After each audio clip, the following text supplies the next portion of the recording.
La dernière fois, je lisais un bouquin qui s'appelle Reset et il avait mis dedans les 12 commandements de l'indépendance financière. Je me suis dit que c'était plutôt intéressant. J'ai un petit peu adapté la chose et je vais te partager ça. Justement, c'est Rousseau. Et écoute, on va voir directement le premier commandement qui est ce qui compte. Ce n'est pas ton salaire, mais ta valeur nette. Alors, c'est vrai que même en France, on parle pas trop du salaire ou autre. C'est pas trop le sujet. Mais pourtant, à chaque fois, moi par exemple, on va me demander souvent, combien je gagne par mois. Au lieu de me demander combien j'ai derrière, combien j'ai investi. Parce que ce que tu gagnes, ton salaire, on s'en fout. Ça donne une petite idée. Mais ce qui compte, c'est combien tu investis, le pourcentage de ce que tu investis. C'est ça qui compte. À ton avis, si tu achètes une maison pour vivre dedans, est-ce que c'est un actif ou c'est un passif? Un actif, c'est quoi? C'est quelque chose qui te rapporte de l'argent. Un passif, c'est quoi? C'est quelque chose qui te coûte de l'argent. Étant donné que ta maison, tu vas rembourser le prêt, payer les assurances, payer tout ce qu'il y a dans la maison, c'est un passif. En revanche, ta maison peut devenir un actif si tu la mets pour la louer. Et alors, dans ces cas-là, il faut qu'elle te rapporte plus que ce que tu payes en emprunt. Alors, d'ailleurs, tiens, on va prendre un autre exemple dont on parlait tout à l'heure. Est-ce que acheter une formation en ligne, c'est un actif ou un passif? Pour la plupart des personnes, ça sera un passif. Pour moi, ça va être un actif. Parce que si tu acquiers des connaissances et que tu les mets en place, ça va te permettre de gagner plus. Et particulièrement, par exemple, je ne veux pas faire de favoritisme, mais une formation sur l'investissement, ça peut être une bonne idée, tu vois. Ça va t'apprendre comment bien investir. Et les connaissances que tu as acquis, bref, elles te serviront toute ta vie. Que si tu as ta maison, là, tu as acheté pour vivre dedans, demain tu perds ton job. Tu n'arrives plus à rembourser l'emprunt. La maison, elle ne t'appartenait pas déjà, elle appartenait à la banque tant que tu n'as pas fini de rembourser ton emprunt. Hop, il a saisi, tu n'as plus rien. Que tes connaissances, là, ne peuvent pas les saisir. Et c'est pour ça que ça, c'est très très important de faire la différence entre l'actif et le passif, et les personnes qui veulent être indépendantes financièrement se concentrent uniquement sur l'actif. Les pauvres veulent acheter des passifs, les riches achètent des actifs. Séparation.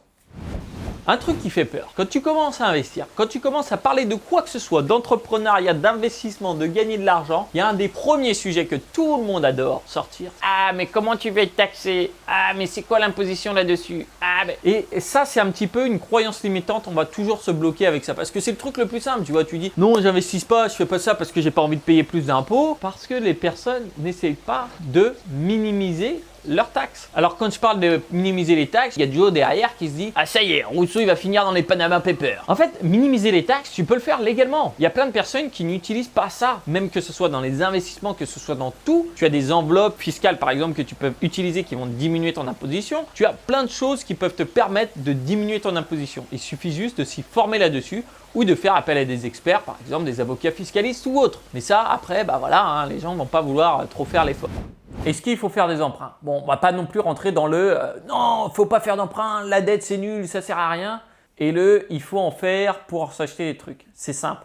La seule raison d'emprunter, c'est de permettre de gagner plus. C'est-à-dire qu'on en a parlé tout à l'heure sur la maison, mais ça peut être en entreprise ou autre. Si je fais un emprunt pour créer une entreprise qui va me permettre de gagner plus ou pour acheter une machine qui va me permettre de gagner plus, là c'est une bonne idée.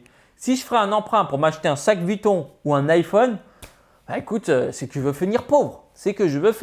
Et là, il faut choisir. Mais Joe, tu vois, sa copine, elle veut le sac Vuitton et Joe, il n'a pas les moyens. Il y a un moment, il va falloir qu'il passe à la caisse. Hein. Et là, un petit coup de prêt à la consommation.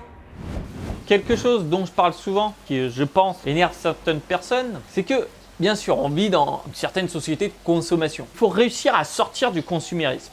Sortir du consumérisme, c'est quoi? C'est réussir à ne pas subir toutes les influences qu'on va avoir, des pubs, des nouvelles choses qui vont arriver, des marques ou autres, qui vont être futiles et qui vont nous faire croire que ça va améliorer notre vie, alors que pas du tout. Si tu essayes par exemple d'améliorer ton apparence sociale par ce que tu portes, ça va être très dur. Parce que c'est un jeu sans fin. Et que ça dépend vraiment du goût des personnes. Parce que je ne vais pas te dire non plus de ne rien acheter. Je sais pas, si tu as envie d'acheter des AirPods, achète des AirPods, tu vois, si ça te facilite la vie. Il ne faut pas non plus en fait partir sur tout blanc ou tout noir, quoi. Il faut savoir juger et pas se dire qu'on achète juste parce qu'il y a une nouvelle marque ou autre, alors que ça va être une montre avec un bracelet en tissu. Au final, je me rends compte que dans les commandements, là, il y a un sujet qui revient assez souvent. Et il y a un truc, c'est de apprendre à investir intelligemment. Investir, c'est important, mais il faut savoir investir intelligemment. Les erreurs dans les investissements, ça coûte très cher. Et surtout que si tu n'investis pas de façon toi-même, avec les frais, ça te dégomme. J'ai un atelier justement où je te montre là-dessus la différence entre si tu investis en faisant toi-même, en prenant une stratégie qui te prend 5 minutes par mois. On est d'accord, hein, je ne veux pas te faire passer des heures et des heures. Tu prends une stratégie qui te prend 5 minutes par mois où tu vas chez ton banquier. La différence, c'est plusieurs centaines de milliers d'euros sur toute une vie. Tu pourras cliquer sur l'atelier plus tard, tu verras ça. Si tu as investi avec ton banquier, il y a un moyen que tu fasses une syncope. Si je te parle de faire des économies, de faire attention à ce qu'on dépense, automatiquement, je pense que le mot radin vient à l'esprit. On se dit, voilà, lui c'est un radin, voilà, il compte ses sous, il ne veut pas dépenser plus. Mais si on changeait un petit peu cette vision, au lieu de dire qu'on va essayer d'économiser, on se dit, on gagne de l'argent. Et là, ça va changer totalement notre mode de fonctionnement et on va se dire, voilà, j'ai gagné tant d'argent en ayant passé un appel pour négocier tel ou tel contrat. Et c'est pour ça, te dire toujours, je gagne de l'argent. On n'économise pas, on gagne de l'argent. C'est même, il faut enlever le mot économie. Faire, tiens, j'ai gagné tant en faisant ça. Ce que je vois le plus autour de moi, assez souvent, c'est au final des personnes qui ont leur diplôme, tu vois, elles ont leur job, elles arrivent assez bien là-dedans. Mais c'est tout, c'est la fin de la phrase, j'ai rien d'autre à dire dessus. La plupart des personnes arrêtent d'apprendre après l'école alors qu'on apprend encore plus après l'école. Enfin, je sais pas, pour te donner un exemple, mais ce que j'ai appris l'année dernière en 1 an, j'ai appris plus que sur 5 ans d'études. C'est quand même dingue. En 1 an, j'ai appris plus que sur 5 ans d'études. Et au final, on apprend énormément plus sur après. Et c'est pour ça qu'un des facteurs, un des commandements, c'est de continuer à apprendre, continuer à se former. Et surtout, ça va te permettre, même sur des choses qui sont, je sais pas, tu vas faire du théâtre ou autre, peu importe. Oui, il n'y a pas d'impact réel sur ton salaire à la fin du mois. Mais peut-être que petit à petit, ça va te permettre d'aider à parler mieux en public, à faire de plus belles présentations ou autres au boulot et qui va te donner aussi une certaine confiance qui va… En fait, l'intérêt cumulé entre tout, quoi. Parce que dans la vie perso, tu vas avoir aussi les intérêts cumulés avec les choses que tu apprends qui vont s'additionner ensemble et qui vont te permettre d'aller plus loin. Quand tu as déjà commencé à gagner un petit peu d'argent, tu commences à avoir certaines choses. Il va bien y avoir un moment où tu dois investir ton argent. Et là, sur les phases d'investir, le réflexe, je ne sais pas pourquoi, c'est que les personnes vont aller chez leur banquier qui est au coin de la rue, à côté du boulanger, dans le petit patelin. Ils vont aller demander à quelqu'un qui vit dans un bureau avec une moquette grise et des néons qui t'explosent les yeux. Le mec, il est là 300 jours minimum par an dans l'année. Comment lui peut t'aider à devenir libre? Comment lui peut t'aider à devenir indépendant? Ça peut être une solution, c'est vrai. Sauf que bon, on sait très bien dans les investissements, ce qui tue toute ta performance, c'est les frais. C'est les frais. C'est vraiment ce qui neutralise tout. Alors peut-être que ça va être plus facile avec le banquier. Mais si tu vas avec le banquier, au final, tu vas lui donner des centaines de milliers d'euros sans même t'en rendre compte à la fin qui vont pouvoir lui payer ses bureaux, les bureaux à la Défense, les pubs à la télé, toutes ces choses-là, tu vois. Et c'est pour ça que si tu veux gérer ton argent, il faut le faire toi-même. Donc prendre les connaissances, le faire toi-même pour ne plus avoir de frais. Ou il y a une autre solution, c'est de passer avec quelqu'un que tu vas payer à l'heure. Et dans ces cas-là, ça ne va pas impacter en fait tant que ça ton investissement et ce que tu vas investir. Ce qui compte, c'est d'investir et après, ça se fait tout seul en automatique. Tu continues tout le temps, tu vas pouvoir adapter un petit peu ta stratégie. Mais une fois que tu l'as appris, ça te sert toute ta vie en fait.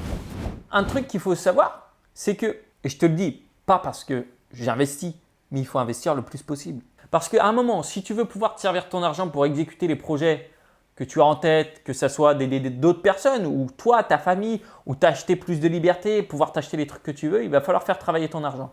Et ça, il va falloir se dire, au lieu, j'ai une augmentation, je mets plus dans le loyer, j'ai une augmentation, je me fais peut-être un petit peu plus plaisir, mais surtout, je garde une très grosse partie pour les investissements. Et c'est les investissements qui t'offrent vraiment cette liberté, cette indépendance. Si tu commences à investir et que tu parles un petit peu avec Joe, je pense qu'il va te dire, voilà, ouais, il faudrait que tu achètes cette action, j'ai entendu hier sur BFM, ce nouveau truc, ça va tout révolutionner. Dans les investissements, ça a été prouvé que d'investir en passif et d'investir sur la globalité du marché fonctionnait mieux que de choisir les actions une par une. Mais l'ego humain va faire que tout le monde va se dire, ouais, par exemple, non, moi je vois Tesla, ils vont tout dégommer, là ils ont sorti une nouvelle voiture, je vais acheter leurs actions. Alors après, tu vas regarder tous les jours le cours de l'action, qu'est-ce qui se passe. Au final, tout le temps et le temps de cerveau que tu concentres là-dessus, c'est une perte immense. Parce qu'au lieu de te dire, j'ai investi en passif et je me concentre sur développer mes revenus, mon business ou autre, tu es en train de te concentrer sur des pacotilles et des choses qui vont te faire perdre de l'argent. C'est pour ça que si tu veux investir, il faut investir intelligemment, en automatique et en diversifié. Pour l'indépendance financière, des fois, on peut se dire, oui, c'est toute une histoire de QI, ça dépend des personnes si elles sont intelligentes ou pas. Je pense que ça n'a rien à voir. Justement, le 12e commandement, c'est que les personnes normales qui gardent le cap et la bonne vision réussissent. Elles atteignent leur indépendance financière. Et les personnes bienveillantes qui vont suivre leurs émotions, eh ben, elles vont perdre. Donc, moi, j'ai vu des personnes qui étaient avec moi en cours, elles étaient bien plus intelligentes que moi, mais à chaque fois, elles agissaient sous leurs émotions. Elles avaient peur de faire tel investissement, peur d'aller dans tel pays, peur de faire telle chose, différente un petit peu des autres. Et bien, au final, après, elles se retrouvent juste avec une vie qui peut-être leur convient à eux. Je ne dis pas, je ne suis pas là pour juger, mais moi, ça ne me convient pas parce que j'ai ce besoin de liberté. Et si tu as ce besoin de liberté, tu sais que tu dois mettre tes émotions de côté et des fois te lancer et prendre des risques. Et te prendre des risques, c'est vraiment la chose la plus importante. Ne pas avoir peur du non et prendre des risques. C'était un petit peu les 12 commandements, tu vois, de l'indépendance financière. Alors après, on pourra rajouter le 13e commandement, bien sûr, qui est de faire les formations Rousseau les bons tuyaux. Ça paraît logique. Et je ne l'ai pas mis parce que tout le monde se doute que tout le monde va le faire. Et d'ailleurs, justement, tiens, je vais commencer à me prendre dans un autre rôle parce que tu sais, des fois, c'est un petit peu ça la vie d'acteur. Juste en dessous, tu pourras cliquer, j'ai un atelier spécial qui t'apprend comment gérer ton argent. Alors même si tu finis pas à découvert, tu vas voir qu'une fois que tu as mis ça en place, ça va te permettre de propulser l'argent que tu mets dans ton business parce que je vais te montrer comment dépenser plus te permet de gagner plus. Eh oui, et je te montrerai pourquoi la fiche de salaire, la fiche de paie, enfin combien tu as à la fin de la fiche de paie, ça ne veut rien dire. J'ai des éléments, j'ai comparé exactement et je te donnerai une autre petite technique que je n'ai pas envie de te donner dans la vidéo là. Elle est secrète. Si tu veux, tu as juste à cliquer en dessous. En tout cas, c'était un véritable plaisir. C'était Rousseau et j'espère que tu as bien cliqué sur le bouton s'abonner si toi aussi tu fais partie de ceux qui sont indépendants financièrement ou qui veulent le devenir. C'était un véritable plaisir et je l'ai déjà dit. Et bah écoute, je te retrouve tout de suite dans l'atelier. Allez, ciao!